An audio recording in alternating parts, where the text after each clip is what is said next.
understand the calm and quiet early morning helps me to concentrate better. Bilang isang Pilipino, naging kaugalian ko na magising ng maaga para maghanda sa posibleng mangyayari sa bawat araw. Pero bilang ako, ugali ko na din gumising at umupo at magtulala bago gawin ang mga gawaing bahay. Siyempre, umaga, hindi talaga mawawala ang kape lalo't nagkasama magkape ang mga mahal natin sa buhay. Ang tanging paborito ko talagang gawain, siyempre, maghugas ng plato.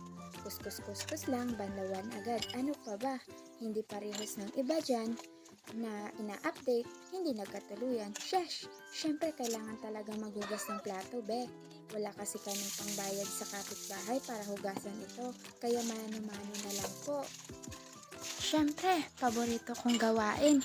Ini-enjoy ko talaga yan. Kumakanta pa ako ng kung di rin tayo sa huli. Uy, charot! Baka umasa naman ako sa wala. Hay, ang sakit na nun.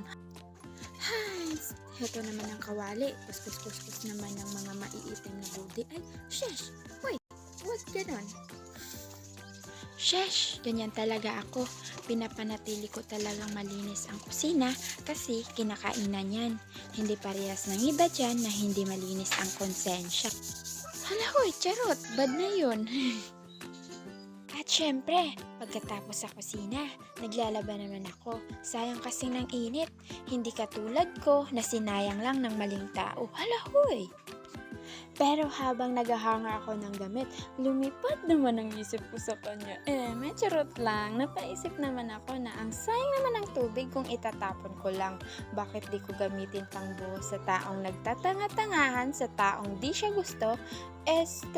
Bakit di ko ididilig sa mga bulaklak ko na mas maganda pa sa plastic mong kaibigan? Uy! So, ito na nga, to the operation na si baby girl. Buhos dito, buhos doon. Nakisamangot ko naman baby girl nyo kasi hindi nireply ang kachat niya. Wawa naman. Hala ko. Shesh, ganyan talaga na kahit mahirap lang tayo, kailangan talaga natin pagandahin at linisin ang ating bahay. Sa ganun, kaya-aya itong tignan sa mga tao. Lalo't na pag maganda ako. Hala uy, hindi. Tulad na lang ng bahay, eskwelahan, bahay ka lang, syempre kailangan mo din ang mag-enjoy with your family and friends, hindi with your kalandian. Baka kasi sasabunutan ka pa ng karibal mo. Hala oy, stay with your family and friends. Even sometimes, at least you enjoy and refresh your mind with your loved ones. English yun na. Nakita na naman ng baby girl nyo ang crush niya. Ang kalangitan na palagi niyang naa-appreciate.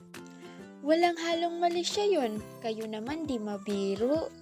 Hala, si Mari, nasa kapitbahay naman, nagmarites. Nakita ko lang dyan ang pinakamamahal kong lola. That's all.